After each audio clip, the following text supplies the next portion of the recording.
કે દીકરીઓના બાપ છે એ પોતાના કાળજાના કટકાને પરણાવવા માટે જમીનનો ટુકડો મૂકે છે. થોડી ઇમોશનલ થઈ ગઈ છું. અને ત્યારબાદ મારી દીકરી છે એટલે એને પરણાવવાની વાત હોય તો મેં કીધું કે જ્યારે 101 દીકરીઓને પરણાવીશ મારા જ વતનમાં, ત્યારબાદ મારો સંકલ્પ પૂરો થશે અને પછી જ મારા દીકરીનું કન્યાદાન કરીશ એવી વાત. અને આજે એ સંકલ્પ પૂરો થયો છે મેરડી માતાના મંદિર.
આજરોજ અમારું સિયારામ ફાઉન્ડેશન મારા બેન દીપાલીબેન અને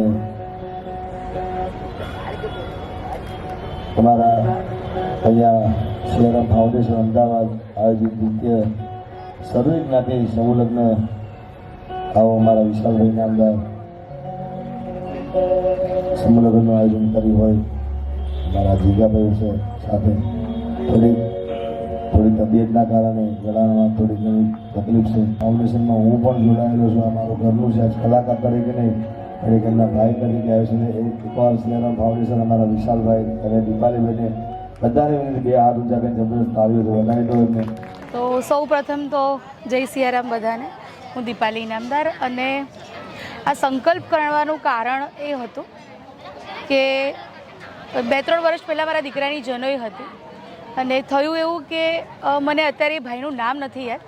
એ ભાઈ મને મળ્યા અને મને એમણે એવું કીધું કે બેન મારે તમને મળવું છે. એટલે મેં કીધું જી બોલો આપ. બહુ જ ગરીબ પરિવારથી થોડાક લાગતા હતા અને મને કહે કે મારે એક તમારું કામ છે. મેં કીધું જણાવો શું કામ છે. ત્યારબાદ એમણે મને જણાવ્યું કે એમની દીકરીના લગ્ન કરાવવા છે એમને, એટલે કે મારે પૈસાની જરૂર છે. એવું હશે તો હું મારી જમીન છે એ ગીરવે તમારા પાસે મૂકી દઉં અને પછી લગ્ન થઈ જાય તમને પૈસા આપી દઉં, પછી તમે મને એ જમીન આપી દેજો. અને એ વાત જે થઈ ને એ બહુ જ ટચ થઈ ગઈ મને. અને પછી મેં અને મારા હસબન્ડે વિચાર કર્યો કે દીકરી માટે જો જમીનનો ટુકડો મુકાતો હોય ને તો એનાથી ખરાબ વાત આપણા વલાસણ ગામમાં છે નહીં કોઈ, કે આપણે આપણા વલાસણ ગામમાં આટલી મદદ નથી કરી શકતા કે દીકરીઓના બાપ છે એ પોતાના કાળજાના કટકાને પરણાવવા માટે જમીનનો ટુકડો મૂકે છે. થોડી ઇમોશનલ થઈ ગઈ છું. અને ત્યારબાદ મારી દીકરી છે એટલે એને પરણાવવાની વાત હોય તો મેં કીધું કે જ્યારે 101 દીકરીઓને પરણાવીશ મારા જ વતનમાં, ત્યારબાદ મારો સંકલ્પ પૂરો થશે અને પછી જ મારા દીકરીનું કન્યાદાન કરીશ એવી વાત. અને આજે એ સંકલ્પ પૂરો થયો છે મેરડી માતાના મંદિરમાં. આજે આપણો આ બીજો સમૂહ લગ્ન છે. બીજા સમૂહ લગ્નમાં આપણે 51 દીકરીઓને પરણાવી એટલે તમારો સંકલ્પ આખો પૂરો થયો છે. જી જી. સંકલ્પ મારો ભલે પૂરો થયો હોય પણ હું હજુ પણ એવું વિચાર કરીશ કે હું હજુ પણ ઘણી બધી દીકરીઓના આવી રીતે કન્યાદાન કરતી રહું અને સરસ બધી દીકરીઓના મારા હાથેથી કન્યાદાન થાય અને એ બી અમારા વતનની દીકરીઓના થાય તો એનાથી વધારે સારી વાત છે. અને તમે એમના દીકરી છો અને જે સંકલ્પ કર્યો હતો તમારા મમ્મી કે 101 દીકરીના લગ્ન પછી જ આસ્થાના લગ્ન કરીશ, તો લોકોને આસ્થા બેઠી છે કે ના પોઝિટિવ કામ પણ સમાજમાં થઈ રહ્યા છે. શું કહેશો? આઈ ફીલ લાઈક કે મને એટલા માટે વધારે પ્રાઉડ ફીલ થયું હતું બિકોઝ એમને 101 કન્યાદાન કર્યા પછી એમને એવું ડિસાઇડ કર્યું કે પછી મારું થશે કે જે લોકોને એકચ્યુઅલી જરૂરત છે એ લોકોનું થશે. અને પ્લસ લાઈક જેવી રીતે મારું કરત એવી રીતે જ એમને બીજા બધા લોકોનું કર્યું કે એમને કોઈ વસ્તુની જે જરૂરત હોય એમને કશે બહાર લેવા ના જવું પડે કે એમને કંઈ ફીલ ના થાય કે એમને ના મળ્યું એવી રીતે.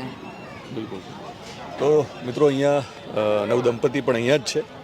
આ બધી વાતો તમે સાંભળી હશે અને તમે તો અનુભવ પણ કરો છો ને. મેં ગઈકાલે જોયું કે આગલી રાત્રે આયોજકો મોટાભાગે સમૂહ લગ્નના આપણને સ્ટેજ ઉપર જોવા મળે તમને.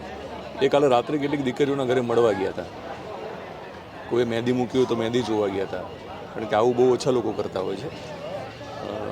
તમને કેવું લાગ્યું? આ એક સંકલ્પની વાત તમે સાંભળી હશે કે પોતાની દીકરીને પછી પરણવાનું નક્કી કર્યું, પહેલાં તમને બધાને પરણવાની વાત હતી. પોતાના મા બાપ જેટલી અમારી પણ કેર કરે છે અને અમને એમની દીકરી જેટલું પણ સારું રાખે છે ને જે એમની દીકરીને આવશે એટલું અમને પણ આલ્યું છે એમને. અને જેને પપ્પાની કંઈ કમી હોય કે નહીં એમનાથી મહેનત થાય તો એ બધું જ એમને લઈ આપ્યું છે અમને. એટલે હમણાં મામા લોકો પણ નહીં એટલે એમને આપ્યું અમને બહુ જ આભાર છે તમારો. એટલે કરિયરમાં એટલું બધું તમને આપ્યું છે કે તમે જો નવા ઘરમાં રહેવા જાઓ તો